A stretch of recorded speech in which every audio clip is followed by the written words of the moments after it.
Welcome to the Process Podcast with Rod Howard, where artists, entrepreneurs, and visionaries share their stories and insights on creativity, world events, and personal journeys. Get ready to deep dive into the minds of those shaping the future. This week, we're getting the opportunity to sit down and chat with the extremely gifted poet, author, and art educator, Drekkia Writes. But let's not waste any time. Let's get started. But where'd you grow up? Yeah, so I'm from Southwest Little Rock, Arkansas. You know, if you follow me on Facebook, I always talk about being from Southwest because I'm proud of where I'm from. Because it was a time where I felt, I don't know, like people looked at us like we were dirty or something. So I didn't used to claim it, but now I rep it so proudly. So for everybody out there, Drekkia Writes is from Southwest Little Rock, Arkansas. That's what's up, man. Did you go to school out that way too? Yeah, all of my grade school years, I went to Little Rock School District schools, but I finished my 10th and 12th grade years at East End Charter School in downtown Little Rock. It's nice. Yeah. Man, I guess, so I gotta ask with you, man. Like, dude, all this creativity, man, 'cause you do so much, man. Like, I remember, like, my first few times seeing you, like, at House of Art, you were doing, I can't remember the poem, but you were doing those poems, man, and you memorized this stuff, and it's like the way the audience was just, man, like people mouths were just dropped, and it was so into it, man. I was like, gee, man, she cold, man. Like, where did that start, man? Like, just even with the poetry and the writing specifically, where did that start, man? So I started writing when I was in 6th grade. My 6th grade teacher, she was teaching the poetry unit. Her name is Crystal Green Braswell. Shout out to her. I write about her in all my books. But in my 6th grade class, we were doing our poetry unit, and she had us sign up for this online poetry competition, and I ended up winning. So I had my first poem published when I was in 6th grade in this anthology called Celebrating Young Poets or something like that. But it made me feel really good, even though I know I only won because they were really just trying to sell us a book. But I feel good, and I would go home, and I would get construction paper, and I would decorate, like, my poems. Like, I used to be real into arts and craft. Like, I would creatively write the poems on the paper and then hang them on my wall. But the act of writing, for me, started in 6th grade. And then as far as performing, that came when I was more so in 9th grade. I had this poem come to me, like, in my sleep. It woke me up. I had to get up and write. I wrote it, and it just flowed out of me. And I read it to my mama, and she was like, oh, my God, I feel like you're telling my story. And then, you know, being young, I'm just like, okay, this you talking about, I'm telling your story. Mama, you way older than me. I'm not telling your story.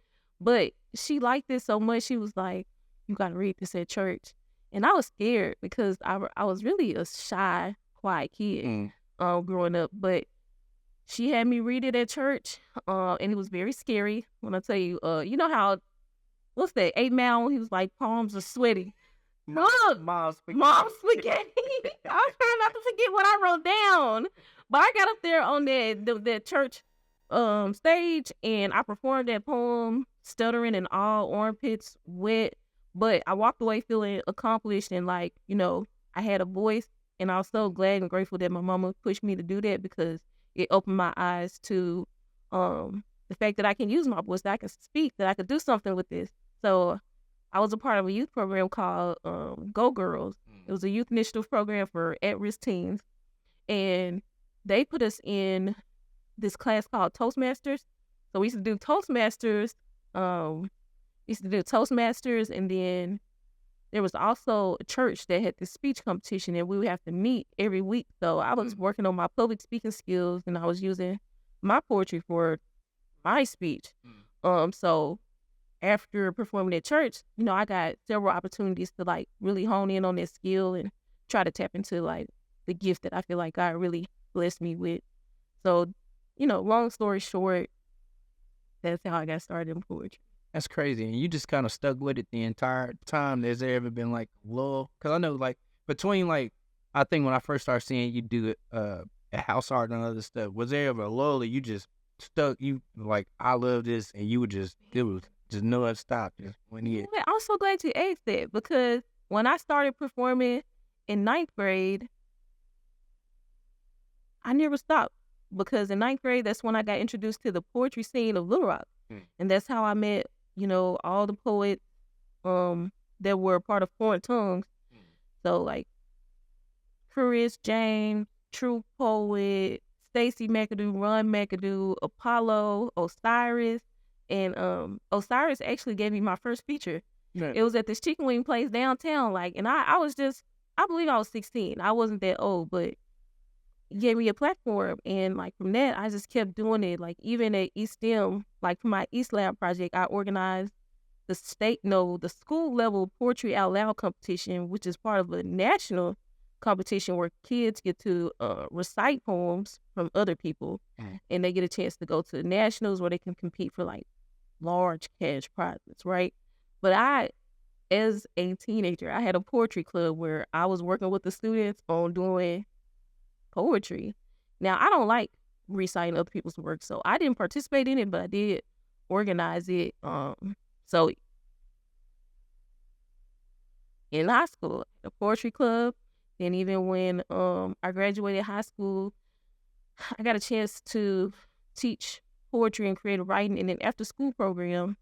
Well, first it started in the summer program. Matter of fact, first it was the summer program. I was working with Arkansas Learning Through the Arts, and I had to do these poetry workshops on Langston Hughes, right? And I actually wasn't that good when I first started teaching poetry workshops, but I liked it. So during my college years, I did that, and then I got a job teaching poetry and creative writing in the after school program at Henderson Middle School in Lawson Elementary, and that's where I really got to hone in my skills and see like how the power of poetry can really give children and youth voices and help them build their confidence and communication skills. So in college, that's where I developed a love for teaching art. Becoming a teaching artist, arts integrated learning. That was what I was all about. Like, how can I take this art form, give it to a child, and help them grow and see themselves? Because, again, poetry gave me my voice. You know what I mean? I was shy. I was painfully shy and talk to people. I was really just to myself. But it allowed me to step outside my box. And I feel like when God give you a gift to be able to speak and articulate yourself about different things, like that gift is not just for you. Mm-hmm. Is to be able to serve the world. So I feel like I'm really just a vessel here to help ignite the greatness inside of other people and especially youth. So has there been a break? No. I've done other jobs, like I worked as a bank teller, but outside of that, then high school, I've taught poetry in some kind of capacity up until now. But even in college, I organized poetry slams on campus.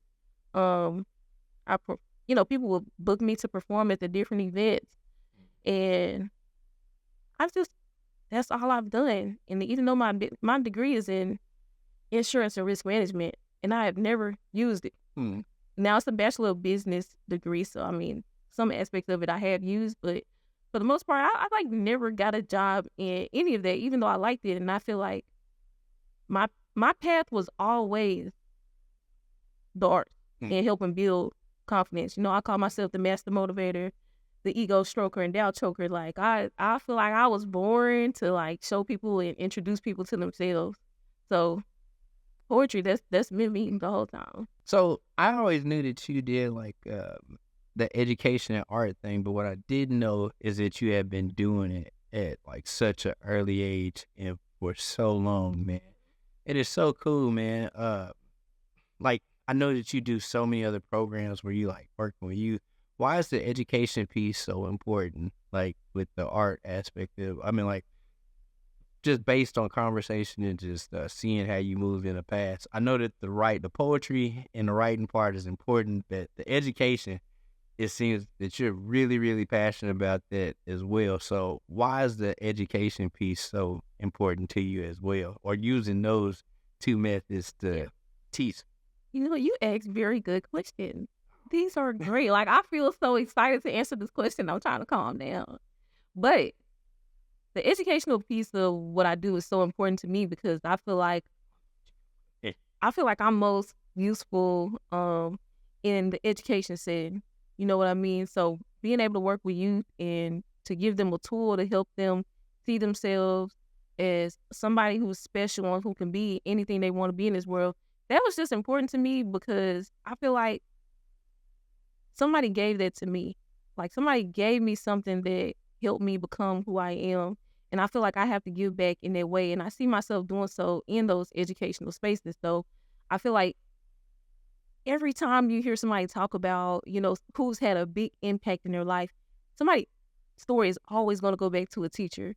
So I'm like, so in that school setting, now I'm not a formal teacher, would not do it ever, but I still do work with kids in like after school settings, summer school, summer camps, and then, I go in and I teach poetry workshops, of course, during the school year, but being able to go in schools where kids are and to be able to be an impact and an influence, I feel like that was like, that's my assignment on earth, to go in those spaces and give you what they need. And two of the biggest things that I always think about, one, I'm the second oldest of 5 kids, and I have a younger brother who was sentenced to 10 years in prison when he was 15.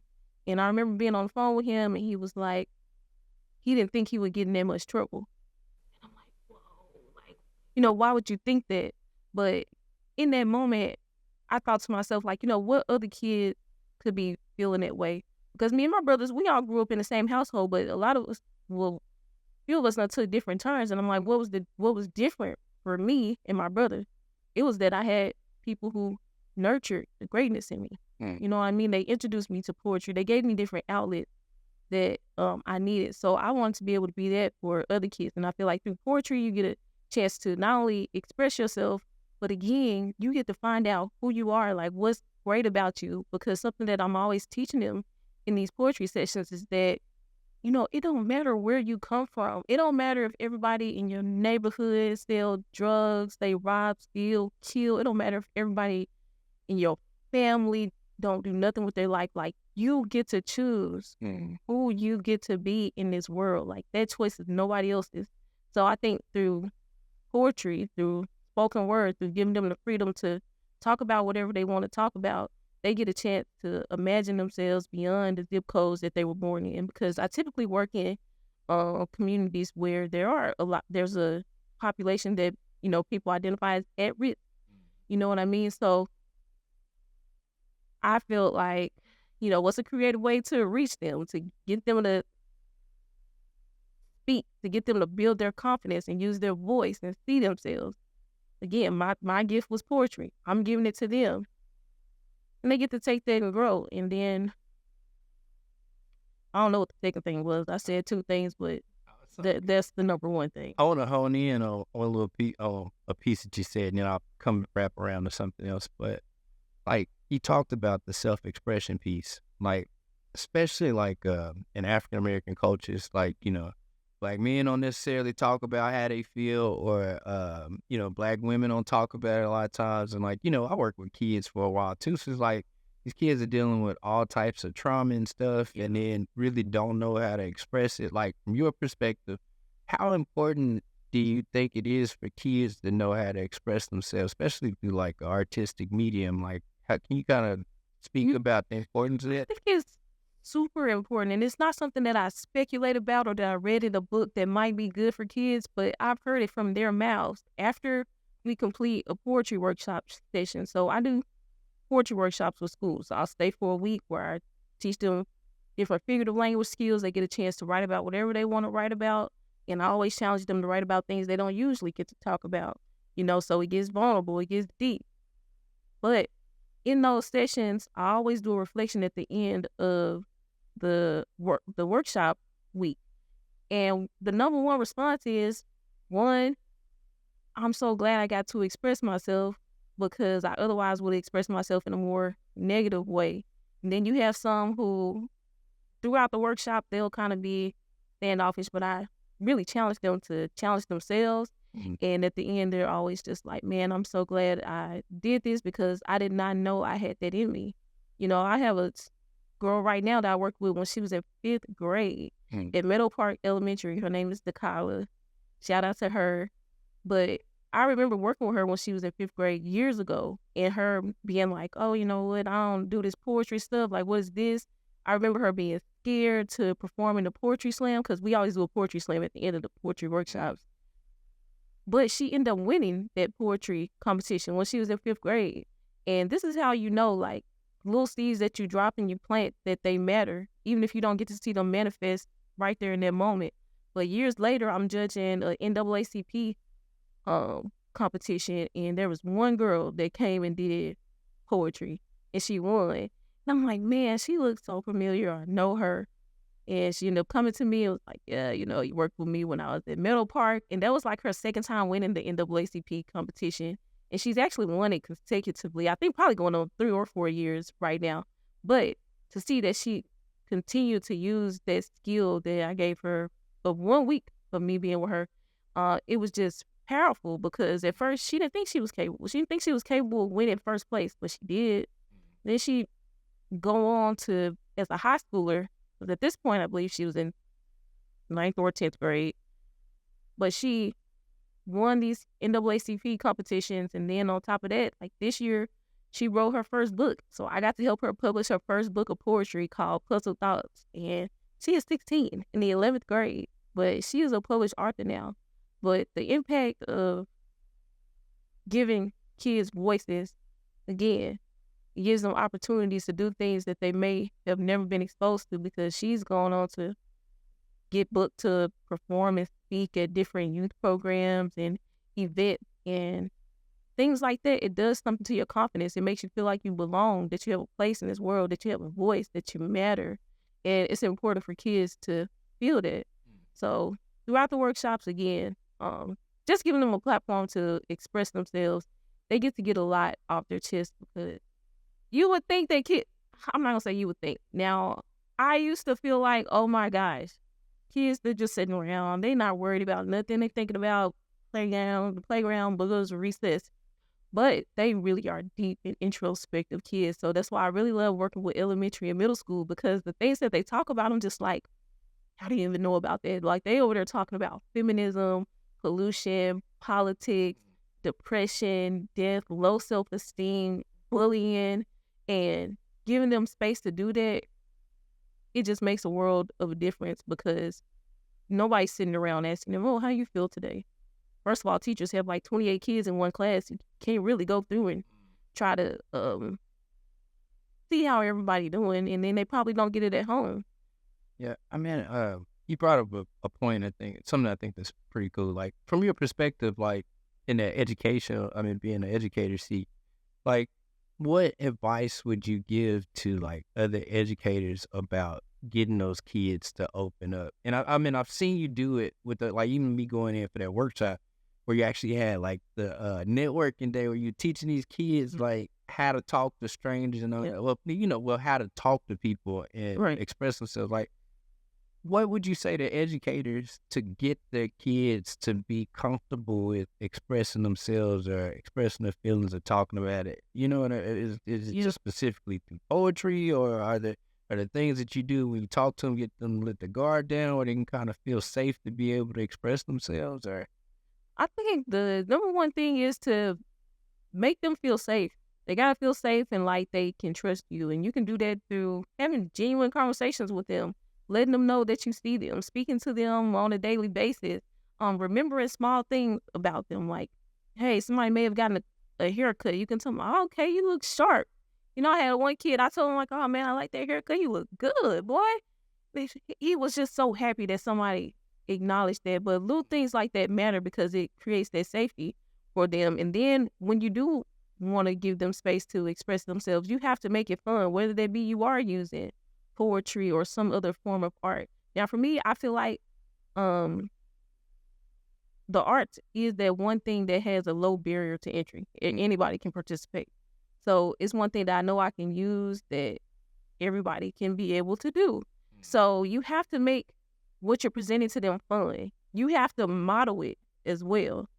You know what I mean? Like, be able to be vulnerable and share things about yourself that you typically wouldn't. And not that you have to, like, say anything crazy or off the wall or just bare all your secrets and everything, but it's like being vulnerable with them, letting them know that you're a human, that you make mistakes, modeling that for them, or letting them know that you feel sad sometimes.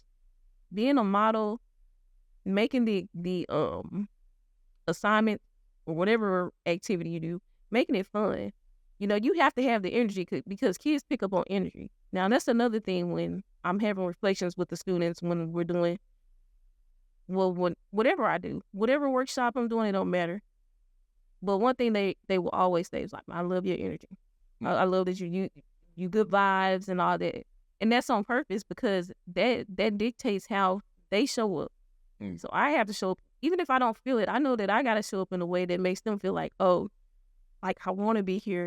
This is exciting. I want to participate. And another thing too that I noticed that when I go into classrooms, a lot of times educators they won't push kids to their full potential. Sometimes when a kid says, "Oh, you know, I don't want to do that," especially when we're writing poetry, like they'll be like, "Oh, you know, I don't want to do it." They'll be like, "Okay," they just let them fall to the side and not participate. But for me, you know, you can't do that with me. I let them know at the beginning, like, you have to participate. Now, whether or not I make you stand up and get in front of people, you know, I use my discernment with that because some kids do write about stuff that they probably don't want to share out loud. But you have a lot of kids who will say, you know, I don't want to do that, or they seem disinterested. But it's not that they're really disinterested, it's that they're scared. So when I'm trying to get kids to come up and speak, and they say, no, I don't want to go, I don't want to do it, I'm like, you know, why don't you want to do it? Is it because you're scared, or is it because it's too personal? If they say it's because it's too personal, okay, understandable. If they say I'm scared, that's not acceptable because something that I teach them is that fear is a liar and a thief. And it'll rob you of opportunities if you let it. So during your time with me, don't let fear hold you back. So for me, that's been very effective as well because those same kids that seem reluctant and too scared to perform, when you push them enough and they finally accept the challenge, they be so happy with themselves afterward. Oh my God, thank you for pushing us. I did not know I had that in me. I did, so. So I gotta ask you this because like you've used art, just kind of been this vessel for you to be able to make this impact on people, whether it be through your writing, whether it's the education piece, whether it's the performances. Like I've seen, like I said, I've seen it and experienced it like on all level. I've seen you teach the kids. I've seen you, like, I've read the book, got your book right over here. You know, I've seen the performances. Like, how does that make you feel to know that like you followed your heart to do something that like use your gifts and abilities and you're making this positive impact on all these people? Can you describe that? Man, I feel lucky. I feel lucky because I feel like I have a purpose, which gives me the inspiration to even want to wake up and keep going. Because I know there's a lot of people out here in the world who they feel like they don't know what their purpose is. And like, I just cannot imagine what they feel like to not have something that gets you fired up, that makes you want to get up and do better. Like, I'm always dreaming and thinking about what can I do that will help somebody else through the talent that God has given me. You know, I'm always asking myself that, like, what do I have that I can use to help somebody else? So it feels amazing. I feel, I feel like God's favorite. You know what I mean? In a nutshell, but it feels good. Like I said, it just feels good. It's no other way to explain it except that I feel very, very lucky, very grateful to have this in me and to also have the audacity to use it and to believe that I can use it to make a living for myself and impact people. I gotta ask you this too. So like, you work with a bunch of kids and stuff, and I'm sure a lot of them write and do a lot of the stuff or interested in doing a lot of stuff that you do. What advice would you give like a 16-year-old kid that's thinking about getting into writing or doing poetry or performing? What if you had like 60 seconds to give them just the best piece of advice you have about the craft? What would you tell? Man, so my number one piece of advice would be to write. Just write. Challenge yourself to write and be creative and think outside the box, because everything you want to talk about has already been talked about, but think about creative ways you can talk about the same thing. I have a math poem that talks about growing up without my dad and different aspects of life, but I use the concept of math to address it. So my number one thing would be to think outside the box, think beyond the limit. Don't limit yourself to what's considered to be right or politically correct. Dream, think outside the box, make up things, be creative. Like, imagine a new world beyond what you see. Don't limit yourself. All right. And I like following that question up when I ask people that, what advice would you give to 15 to 16-year-old Drekkia about like following her dream and writing? What would you say to you if you could go back in a time machine and talk to you as a kid about art? Yeah, I would tell myself to dream bigger. Like, go pursue bigger opportunities.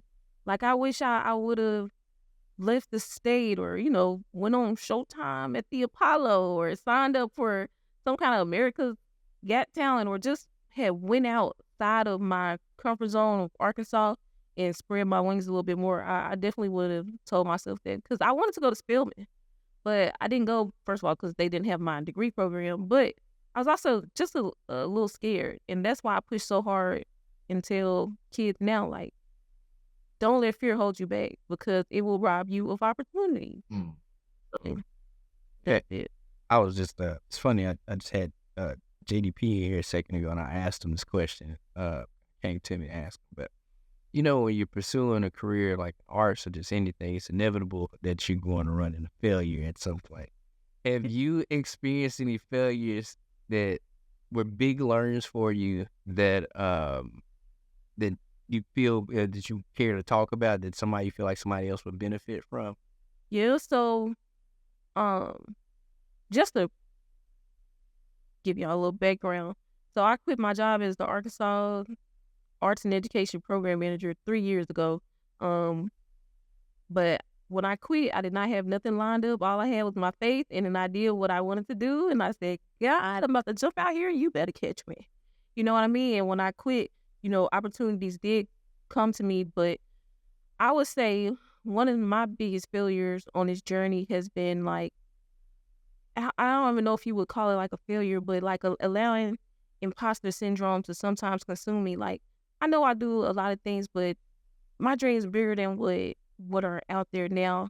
So my failure is letting it like stifle me in a way. Like sometimes it can be paralyzing. Like even though I slay dragons and demons all the time when it comes to fear, there's still parts of me too that I still have to get over and conquer every day. It's like an ongoing process.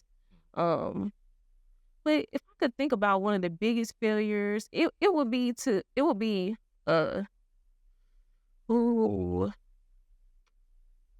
underestimating myself and getting comfortable. Like I know my first time making 10,000, I did a 10K month. I was so happy. I framed every check, every dollar that I made that 10K.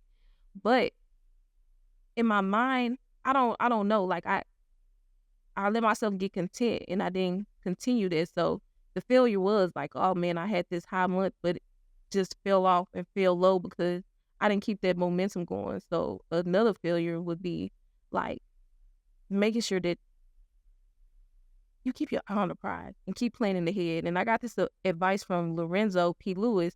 I had called him and told him like, oh man, I just got this contract for this, that. He's like, okay, get 3 more. And I was like, oh, okay, you're right. So that's what I need to be thinking. I don't need to be thinking like, yes, I got this. Now I'm relieved. No, the grind, the hustle don't stop. So failure is underestimating myself and letting imposter syndrome overtake me sometimes. Man, I feel like you just dropped a bunch of gems right there. Because I feel like so many people deal like it. I have moments all the time where I'm like, man, I'm not that guy, or it's like, okay, I don't feel like that. So it's like, and I think that's just the more I talk to other creatives, it's like it's always that thing just sitting in the back of your head that you constantly have to like challenge. Do you have any like techniques or anything that you do to like combat that? Because I know it's one of those battles I know that never stops as long as you're creative. Do you have anything that you do to try to combat that? Yeah. So one of the number one things that I do, especially when I'm about to perform. You know how sometimes we can get so consumed in our ego, like thinking about, oh, how do I look? How are people perceiving me? What are people thinking? Whenever I go to speak or open my mouth in front of any audience before I teach a program, before I do anything, I pray and I ask that God allow me to give the people what they need and not what I want them to have, and that He free me of all ego and just allow me to be a vessel for the people. And that kind of helps me take the me out of it. And it gives me this kind of freedom where I'm not worried about, aesthetics or how I look or the fact that I feel uncomfortable and how my hair may have turned out or my lash might be hanging. Like, I free myself of that and I just show up as a vessel. Like, hey, I'm just here to deliver a message. Like, this is not about me. So that's one thing. But also too, like, to combat imposter syndrome, I really believe that, what we consume with our ears and our eyes determines how we think, feel, and behave. So I'm very intentional about what I consume. Like, with my social media feed, I curate it. So I follow creators and pages that represent where I want to go or where I am or something that inspires me, that's positive. And I listen to audiobooks. So during my morning routine, I'm always listening to audiobooks, something that's feeding my mind, that's feeding my subconscious. So all the positive things that I want to manifest, that I want to be, I want it to be planted in my body, like in my bones. I want it to be embedded so deep in me that when I go out in the world, I'm like a living, walking manifestation of everything great. So that, again, battling that, what I do is I'm intentional about what I read, what I look at, and what I listen to. All right, I guess I got one more question. Like this, I always tell people, I ask this question like selfishly, like just whether I'm doing like commercial interviews or doing stuff like this. But being an artist or creative, it's not easy. It's hard work. There's some days you get up. I know for me, I get up, I'm like, man, I'm gonna go back to school, be a pharmacist or something. Just like, yeah, you get to that point, man. It's like you always end up coming back to it because of your why. You realize what your why is. So this is something I'm asking you very selfishly. What is your why? What gets you motivated and keeps you getting up on those tough days to be able to give 110% and just not quit on your craft? What is your why? So when you said that, the first thing that came to my mind, I was listening to a speaker. Her name is Cheryl M. Howard. And she said, if you don't show up, then somebody's not going to be able to walk in their destiny. So I feel like God has given me a gift. I know he has given it to me. And I know if I don't use it, then I'm preventing somebody else from excelling and being all who they can be in life. And another thing that keeps me motivated too is that I like my freedom. Like, I like being able to do what I want. So on days that I feel like, oh man, this is too much, because being an artist, for me, is very chaotic, because with artists, we have all this freedom and creativity and all these thoughts that are constantly going through our minds. And it can be a lot. So in situations like that where you have all this psychological noise, you can feel like, man, I wish I had been a more practical person who liked math and science and formulas and I was a rule follower. I wish that was me, because I feel like, life would have been easier that way. But I'm like, that's just not who I am. I'm a creative, I'm a visionary, and I'm going to accept who I am. And because I accept that now, I just got to find ways to work in it. Because again, I know myself. I like having my freedom. I like being able to do what I want to do. So that's another motivating factor. It's like, if you want to continue to have this space to lay down when you want to, book sessions when you want to, then you got to do the necessary work that you will to be able to do it. So I got to ask you this too. So, man, you got a lot of stuff going right now, man. Like, you doing it exceptionally well. What's next for you, man? Like, what are you working on? Right now, what's next for me? So with my company, Seven of Arts, which is an educational consulting company, one of the biggest projects that I'm working on right now is like bringing like Def Jam for youth for the state of Arkansas. So right now I have a poetry initiative called Big Slam. So it's a poetry slam initiative where students get to compete in poetry contests on a school level, district level, and then a state level. And throughout that program, kids will get a chance to be professionally recorded at the big competitions, and they'll also get a chance to get published in their own book.